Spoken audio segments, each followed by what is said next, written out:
Okay, hello guys. Welcome muli dito sa ating channel. Ngayon may pagkukumparahin tayo dito. Narito ang ating Huawei Y370 at ito naman ang ating X-Dobo Wing 2020. So parehas sila na may 20 watts speaker power at parehas din itong 2.0 speakers.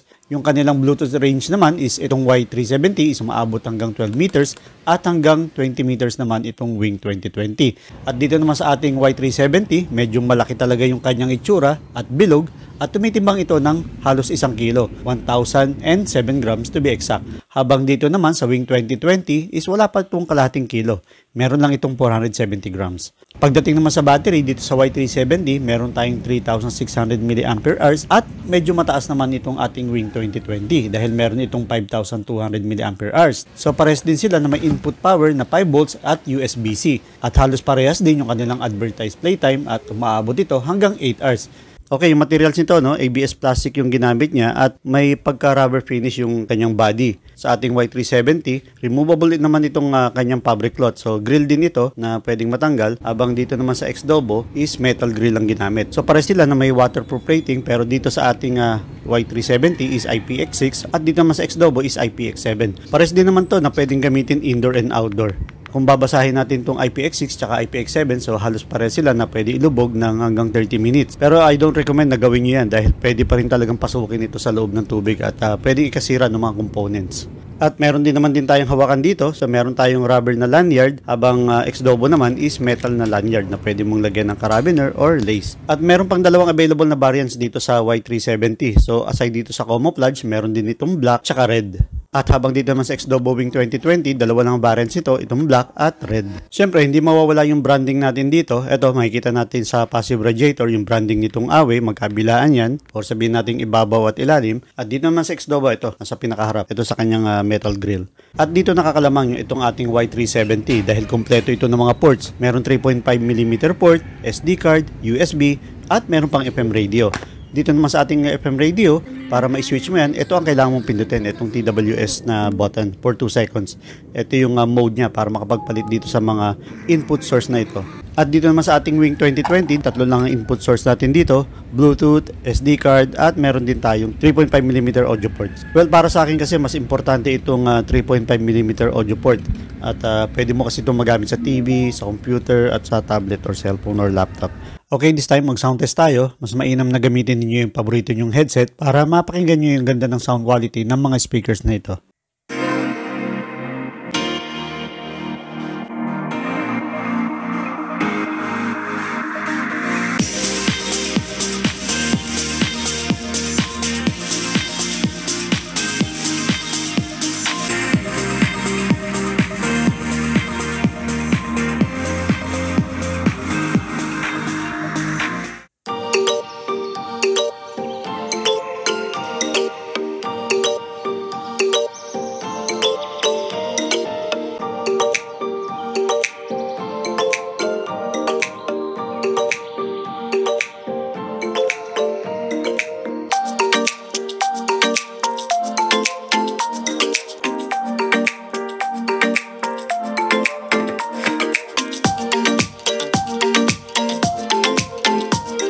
Ng sound quality, magkaiba tong dalawang ito, no? Dito sa ating Y370, medyo muffled yung dating niya. Kung napanood yung teardown video nito, yung speaker na ginamit dito is parang woofer siya, kaya yung tunog niya is muffled pero buo naman. At nagkukulang lang ito sa mid and highs. So kung nagpapatugtog ka ng mga vocal song or mga techno music, hindi mo masyado marinig kanyang mid and highs dahil nga iba yung ginamit ng speaker dito. At saka 15 watts per speaker, so 15 watts left, 15 watts sa right. Pero dahil 20 watts lang ang speaker na to, so siguro nagbigay sila ng allowance dun sa speaker driver.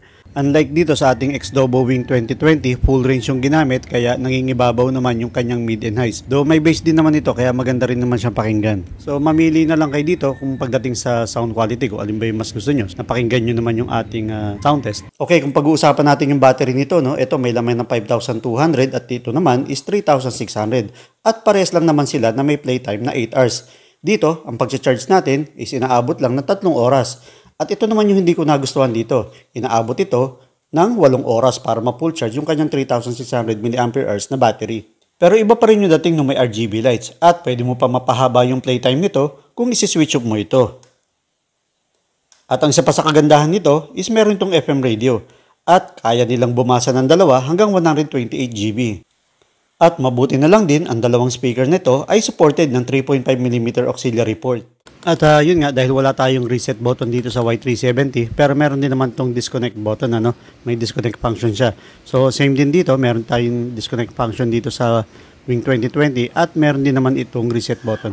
So press and hold mo lang itong mode button for 8 seconds, or kung hindi naman, pagsabay mo pindutin itong minus and plus button for 8 seconds. Sa loudness naman, parehas lang din naman yung lakas nila dahil nga 20 watt speaker power ito. Okay sila, indoor man or outdoor, parehas sila na maganda. Siyempre, iba-iba rin tayo ng panlasa ng music. Meron mga mahilig sa bass, meron din man mahilig sa mga vocal, mid and highs. So siguro naman makakapag-decide kayo kung alin ba dito sa dalawang ito yung speaker na nababagay sa inyo. And pagdating naman sa price, since sa Lazada ako usually bumibili, so ito yung mga nakuha kong presyo dito. At ilalagay ko na lang yung mga buy link dyan sa description sa baba. Para sa updated price, check nyo na lang. Dahil minsan nagbabago yung presyo nito. Hanggang dito na lang uli, paki-like itong video comparison review kung sa palagay mo na nakatulong ito. Please subscribe to support this channel para makagawa pa tayo ng marami pang speaker reviews. Enjoy this last sound test music.